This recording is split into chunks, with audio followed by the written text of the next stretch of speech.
영동성당은 한국 천주교의 심장이자 우리 신자들에게는 마음의 고향 같은 곳입니다. 그런데 여러분, 혹시 이런 생각 해보신 적 있으신가요? 왜 이 자리여야만 했을까요? 평지도 아니고 가파른 언덕, 게다가 시장통 한복판, 성당을 짓기엔 조건이 그리 좋아 보이지 않는데 말입니다. 하지만 여기엔 그럴 수밖에 없었던 아주 필연적인 이유가 숨어 있습니다.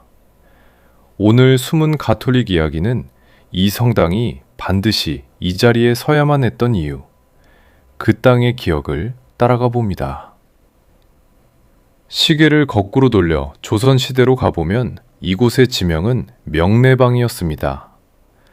이 골짜기에는 역관일을 하던 김범우 토마스의 집이 있었습니다. 1784년 겨울, 바로 이 집에서 한국 천주교의 역사가 시작됩니다.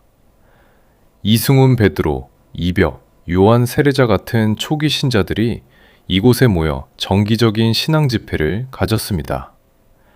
사제도 없었고 화려한 제대도 없었지만 사실상 한국 최초의 성당이나 다름없었습니다. 당시 기록을 보면 이분들이 얼마나 치열하게 신앙을 지켰는지 알 수 있습니다. 사람들의 왕래가 잦은 한양 한복판에서 의심을 피하기 위해 김범우 토마스는 일부러 마당에 술상과 투전판을 벌려놓았다고 합니다. 담장 밖에서는 시끄러운 노름판이 벌어진 것처럼 위장하고 그 방 안에서는 숭소리를 죽인 채 간절하게 기도를 올렸던 것입니다. 가장 시끄러운 곳을 가장 거룩한 곳으로 바꿨던 그 지혜와 절박함, 그것이 바로 명동성당터의 시작이었습니다.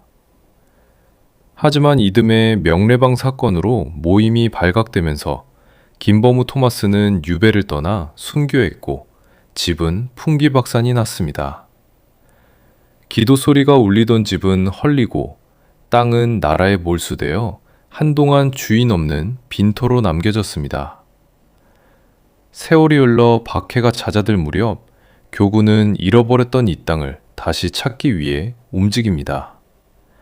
이때 땅 매입을 주도한 분은 제7대 조선 대목구장 불랑 주교님이었습니다. 우리에게는 백규조라는 한국식 이름으로 더 잘 알려진 분입니다. 그런데 당시 토지 문서를 보면 땅 주인이 주교님이 아닌 김가밀로라는 사람으로 되어 있습니다. 그 시절에는 외국인이 마음대로 땅을 소유할 수 없었기 때문입니다. 결국 백규조 주교님은 본인의 신분을 감추고 김가밀로라는 한국인 가명으로 계약을 진행했습니다. 선조들이 지켜온 그 터전을 되찾기 위해 주교님 또한 위험을 무릅쓰고 조선인 행세를 하셨던 겁니다.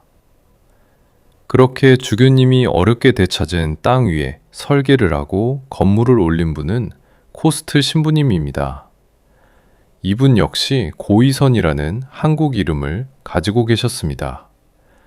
탁월한 건축가였던 고이선 신부님은 설계 동연만 그린 것이 아니었습니다. 매일 공사 현장을 지키며 벽돌 한 장, 창문 하나까지 직접 감독했습니다. 지금 우리가 보는 저 붉은 벽돌 하나하나에 신부님의 손길이 닿지 않은 곳이 없습니다. 하지만 안타깝게도 신부님은 성당 봉헌식을 딱 2년 앞두고 과로로 선종하셨습니다. 본인이 그토록 공들였던 명동성당의 완공 모습을 지상에서는 끝내 보지 못하고 눈을 감으신 겁니다. 결국 명동성당이 이 자리에 서 있는 이유는 분명합니다. 그곳이 바로 우리 신앙의 첫 마음이 심어진 곳이자 선조들의 눈물이 배어있는 땅이기 때문입니다. 믿음의 씨앗을 뿌린 조선의 평신도 김범우 토마스, 그리고 그 씨앗이 잘 자라도록 100년 뒤에 와서 가면까지 쓰며 털을 닦고 건물을 올린 백규조 주교님과 고이선 신부님, 이분들의 마음이 시대를 넘어 하나로 만났기에 지금의 대성전이 완성될 수 있었던 것입니다.